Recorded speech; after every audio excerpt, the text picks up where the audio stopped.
कांग्रेस ने दावा किया था कि प्रधानमंत्री मोदी के संसदीय क्षेत्र वाराणसी की मतदाता सूची में एक ही पिता के नाम पर 50 से ज्यादा लोगों ने अपना वोटर कार्ड बनवाया है। बाकायदा यूपी कांग्रेस ने इसे डाला। इनमें इन सभी 50 वोटर्स के पिता का नाम राम कमल दास लिखा था और कांग्रेस ने यह भी पूछा था कि कमल दास के एक बेटे की उम्र 28 साल और दूसरे बेटे की उम्र 72 साल कैसे हो सकती है। और इस दावे को देखकर देश के बहुत सारे लोगों को चुनाव आयोग पर शक हुआ कि देखिए वाराणसी में क्या हो रहा है। लेकिन अब पता चला है कि ये वोटर लिस्ट लोकसभा चुनावों की नहीं बल्कि 2023 के वाराणसी नगर निगम चुनाव की है। और इनमें स्वामी राम कमल दास वेदांती एक सन्यासी महंत हैं जो राम जानकी मठ से जुड़े हैं। उनके शिष्यों ने अपने गुरु का नाम इनके पिता के स्थान पर मतदाता सूची में दिया है और यह गुरु शिष्य परंपरा का हिस्सा है। कानूनी रूप से इसे मान्यता दी गई है। सरकार ने साल 2026 में इसे आधिकारिक रूप से मान्यता दी थी, लेकिन कांग्रेस ने इस पर भ्रम फैलाया और अब ये झूठ खुल गया है। और आप वाराणसी से हमारी इस रिपोर्ट को देख सकते हैं।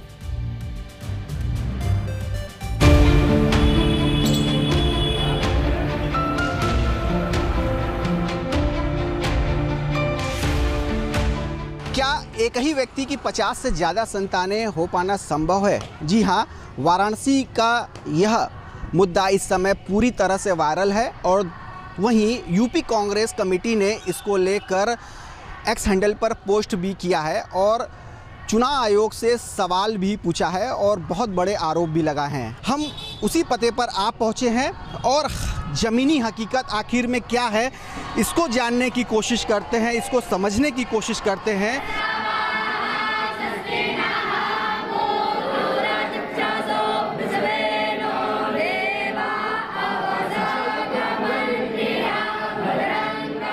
ये जब भी चुनाव आते हैं और 2023 की बात तभी ये लोग ये वोटर लिस्ट निकाल देते हैं। कोई सत्यता नहीं इसमें। जो परंपरा मठ की होती है एवं यहाँ पर भारतवर्ष में जो व्रत परंपराएं हैं और मठ मंदिरों की परंपराएं हैं उसमें पिता के नाम पे है, गुरु का ही नाम दिया जाता है। व्रत हो जाते हैं शिष्य लोग। तो इसी तरह हमारे शिष्य गुरु जी के शिष्य लोग हैं, बहुत हजारों शिष्य लोग हैं गुरु जी के, तो वो उनके पिता के नाम पर गुरु जी का नाम आ जाता है। और जब भी ये चुनाव की प्रक्रिया आती है वो लोग बेफालतू को ये मुद्दा उठा के रख देते हैं। शास्त्री जी, जो लिस्ट है वो लिस्ट सही है? वो लिस्ट सही है, बिल्कुल सही है। और भगवान से प्रार्थना करते हैं कि जो लोग ये बार बार जो मुद्दा उठाते हैं उनको सद्बुद्धि दे और बार बार ये मुद्दा ना उठाएं। तो एक करेक्शन है, आपको बता दें, सरकार ने ये जो गुरु शिष्य परंपरा है जिसमें शिष्य अपने पिता के नाम में गुरु का नाम लिख सकते हैं, इससे पहले मैंने गलती से 2026 बोल दिया था।